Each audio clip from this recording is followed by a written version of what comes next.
সমাজে আমার প্রচুর পরিমাণে অ্যালার্জি আছে। একদম ঠিক শুনছেন, কোনো খাবার দাবারে না, সমাজে আমার প্রচুর পরিমাণে অ্যালার্জি। আসসালামু আলাইকুম, সবাই কেমন আছেন? আশা করতেছি ভালো আছেন।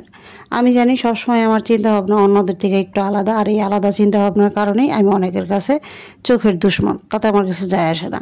একটা জিনিস কি জানেন, আপনারা মেয়েদের আর ছেলেদের এমনভাবে দেখেন যে মেয়েরা হইতেছে এলিয়েন প্রজাতি আর একমাত্র ছেলেরাই হইতেছে এই দুনিয়াতে মানুষ। কারণ মেয়েদের কোনো দুঃখ নাই, মেয়েদের কোনো কষ্ট নাই, মেয়েরা হইতে সারা জীবন বিনা রোবটের মতো পরিশ্রম করে যাবে কোনো অভিযোগ ছাড়া। আর ছেলেরা যদি এক গ্লাস পানি ভরে তার বউর সামনে দেয় তাহলে হইতেছে সে মেয়েলি স্বভাবের বা সে বউ ভক্ত বা বউর কেনা গোলাম হয়ে গেছে, এই টাইপের কথা আপনাদের মুখ থেকে শুনতে হয়।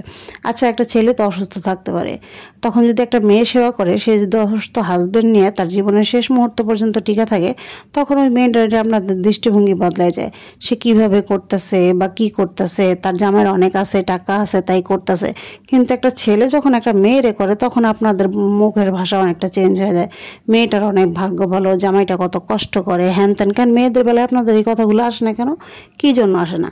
আচ্ছা, একটা জোয়ান মেয়ের যখন হাজবেন্ড চলে যায়, তখন তো আপনাদের কারো মুখ থেকে বের হয় না এই মেয়েটার ভবিষ্যৎ কি, এই মেয়েটা বিয়ে করবো কিনা বা বই বিয়ে আমরা দিব কিনা, সমাজের থেকে দিয়ে দেওয়া উচিত কিনা, এগুলো আপনাদের মাথায় কোনোদিন আসে না। কিন্তু একটা ছেলে যদি 50, 60, 70 বছরেও বউ মারা যায়, পরের দিন বিয়ে দেওয়ার জন্য আপনারা পাগল হয়ে যান, কারণ ছেলেটা নাকি থাকতে পারবে না, তার জীবনে অনেক অসুবিধা হবে, হ্যান হবে, ত্যান হবে। আপনারা এই গ্যারান্টিটা কীভাবে দেন যে একটা মেয়েকে সারা জীবন তার ছেলের বউ আর ছেলে মেয়েরা দেখবে আর একটা ছেলেকে দেখবে না? এই ধরনের থিওরি আপনারা কোথায় পান? আপনাদের এইসব থিওরির সাথে আমার থিওরি কোনোদিন মিলে না, এর জন্য সমাজের সাথে আমার কোনোদিনও বনিবনা হয় নাই, কোনোদিন হবেও না। আর এই কারণেই আমার ফ্যামিলির মানুষ বা সমাজের মানুষ আমার একটু কম পছন্দ করে। কারণ কি, তাদের হাতে হ্যাঁ নাতে না আমি মিলাইতে পারি না। এই যে আমি অসুস্থ, আমার হাজব্যান্ড সকালে যদি আমার জন্য কিছু করে দেওয়া যায়, এইটা নিয়ে সবার অনেক বেশি মাথা ব্যথা। আরে ওর হাজব্যান্ড তোরে বসে বসে খাওয়ায়, আরে ওর হাজব্যান্ড তোরে এইটা করে দেয়, ওইটা করে দেয়, এইটা খাওয়াই দেয়, ওইটা খাওয়া দেয়, সব কাজ করে দেওয়া যায়। আচ্ছা, তারপর যে 7-8 আইটেম রান্না করতে হয়, ঘর গুছাইতে হয়, বাচ্চা কাচ্চা সামলাইতে হয়, কাপড় চোপড় ধুতে হয়, ঘর মুছতে হয়, এগুলোকে আপনি ওরা করে দিয়ে যান না তো? এগুলো তো আমারই করতে হয়। তাহলে সকালবেলা সে যদি একটা পেঁয়াজ আর একটা তরকারি কেটে দিয়ে যায়, সেটা নিয়ে আপনাদের এত মাথা ব্যথা কেন রে ভাই? আজীব। আমার হাজব্যান্ড আমার নিয়ে খাইতেছে, আমি অসুস্থ, ঠিক আছে আমি মানলাম। সে যদি হইতো, তখন আমি যদি খাইতাম, তখন কি আপনাদের মতামত বা দৃষ্টিভঙ্গি একই রকম থাকতো? কখনোই থাকতো না। তো আপনারা না মেয়েদের নিয়ে আপনাদের দৃষ্টিভঙ্গিগুলো একটু পরিবর্তন করেন। একটা কথা মনে রাখেন, আজকে আমি অসুস্থ, কালকে আরেকজনও হইতে পারে। আপনারা কখনো ভেবে দেখছেন যে যখন শ্বশুরবাড়িতে যখন বদনাম করা হয় বা মেয়েটার সামনে তার হাজব্যান্ডের 14 বার করে বিয়ে দেওয়া হয়, কারণ কি? কারণ হতেছে সে অসুস্থ।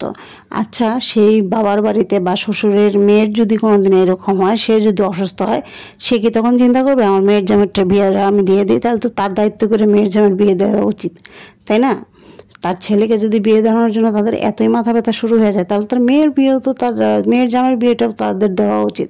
কিন্তু আপনারা তো সমাজের মানুষ, মেয়েদের তো আপনারা দুই চোখে দেখতে পারেন না, তাই মেয়েদের দোষ বা আপনাদের গুণ কোনো কিছুই আপনাদের চোখে পড়ে না।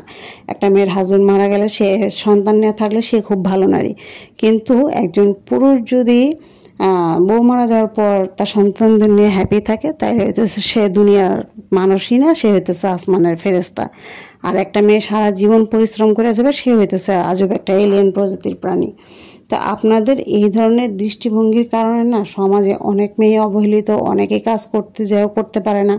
আপনারা কি মনে করেন যে একটা ছেলেই শুধু স্যাক্রিফাইস করে? এই যে শুধু আমি যদি আমার কথাই বর্ণনা করি, আমার হাজব্যান্ড আমাকে অনেক কিছু করে দিয়ে যায়, ঠিক আছে, কিন্তু তার বিনিময়ে আমি কি কিছুই করি না? আমার কিন্তু একটা অসুখ না, আমার প্রায় 7-8টা অসুখ, এবং প্রত্যেকটা অসুখেরই কোনো চিকিৎসা নেই, যেমন diabetics, thalassaemia, brain stroke, paralyse. এত কিছুর পরেও আমি কিন্তু প্রত্যেকদিন 5টা থেকে 7টা আইটেম রান্না করি আমার বাসায়। তারপর সংসারের কাজ আছে, তারপর ছেলে মেয়েকে পড়ানো আছে, এদের পড়ানো কমপ্লিট করার পর আমার নিজের পেজের একটা কাজ আছে, এবং এগুলো করার পরেও আমি কিন্তু নিজেকে আত্মস্বাবলম্বী করার জন্য বেকিংয়ের কাজও করছি, বিভিন্ন কুকিং কোর্স কমপ্লিট করছি। আমি এখন চাইলে কুকিংও করতে পারি, বেকিংও করতে পারি, আমি চাইলে একটা জবও করতে পারি, কিন্তু আমার হাজব্যান্ড আমাকে সেই জবটা করতে দিতেছে না। এমন না যে সে ইচ্ছাকৃতভাবে দিতেছে না, সে আমার কথা ভালোর কথা চিন্তা করে দিতেছে না। তো আমি যদি এখানে জিদ করে জবটা করতাম, সে কি করতে দিত না? আর যদি দিত বা নাই দিত, আমি তো, এটা তো আমার তরফ থেকে এক ধরনের স্যাক্রিফাইস, তাই না? সে যদি আমার জন্য স্যাক্রিফাইস করে সকালের 1টা ঘন্টা সময় আমাকে দিয়ে যায়, তাহলে আমিও তো আমার লাইফের অনেক কিছু স্যাক্রিফাইস দিয়ে তার সংসারে কাজ করতেছি। কিন্তু না, কেউ আমারটা দেখবে না। রিজন, আমি অসুস্থ। রিজন, আমার অনেক অনেক শরীরে সমস্যা আছে। তো এই সব নেওয়ার কারণে আমার হাজব্যান্ড অনেক সময় মানুষের কাছে ফেরেস্তা হয়ে যায় আর আমি হয়ে যাই দুনিয়ার সবচাইতে পাপীয় ব্যক্তি। তো আপনারা সমাজের মানুষরা নিজেদের একটু দৃষ্টিভঙ্গি পরিবর্তন করেন। এমনও হইতে পারে একদিন সে অসুস্থ হইলো, আমি সুস্থ থাকলাম, তখন কি আপনারা একই কথা বলবেন? বলবেন না। তো যাই হোক, কথা বলতে বলতে অনেক কিছুই দেখিয়ে ফেললাম। আর এখানে আমার নানু কিছু জিনিস পাঠিয়েছিল, আর নানুর কাজ মানে অকাজ, এখানে ভায়োডিন থেকে শুরু করে ডাল থেকে শুরু করে এমন কিছু নাই যে সে বাদ দিছে। আর প্রত্যেকবার সেগুলো কেন পাঠায় আমি জানি না, কিন্তু তার মাঝে মধ্যেই মনে হয় যে আমার এগুলো শেষ হয়ে গেছে, তারপর হচ্ছে সে আমাকে পাঠায়। তো যাই হোক, নানুর এইসব কাম যতদিনে বাচ্চা থাকবে চলবে। তো সবাই আমার নানুর জন্য দোয়া করবেন, সবাই ভালো থাকবেন, সুস্থ থাকবেন। খোদা হাফেজ।